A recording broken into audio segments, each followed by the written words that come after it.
وفاقی کابینہ نے حج پالیسی 2026 کی منظوری دے دی ہے۔ ذرائع کے مطابق وفاقی کابینہ نے سرکاری کوٹا 70% جبکہ پرائیویٹ کوٹا 30% کر دیا ہے اور آئندہ سال سرکاری حج کے اخراجات 11.5 سے 12.5 لاکھ روپے تک ہوں گے۔ تفصیلات جان لیتے ہیں، ہمارے ساتھ موجود ہے مہوش بتائیے کیا فیصلہ ہوا ہے؟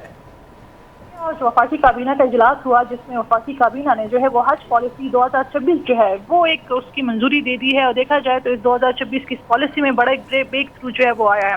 دیکھا جائے تو جو وفاقی کابینہ جو سرکاری کوٹا کا جو فیصلہ کیا ہے وہ سرکاری کوٹا 70% کر دیا ہے اور جو پرائیویٹ ہے وہ اب 30% جو ہے وہ کر دیا ہے۔ ذرائع نے جو ہمیں خبر دی ہے اس کے مطابق جو 2026 میں جو سرکاری حج ہے وہ 11.5 لاکھ سے جو ہے وہ 12.5 لاکھ روپے تک جو ہے وہ ہوگا، یعنی 1 لاکھ روپے اس میں اب اضافہ ہوگا۔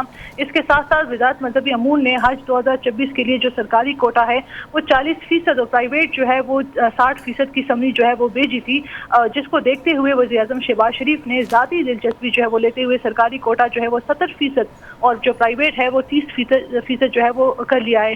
اس کی ایک وجہ یہ بھی ہے کیونکہ اس سال ہم نے یہ بھی دیکھا کہ حج کی جو پالیسی تھی اور پھر حج حجاج جو تھے یعنی سرکاری اور پرائیویٹ کوٹا مختص کر دیا گیا ہے۔ مہوش آپ کا شکریہ۔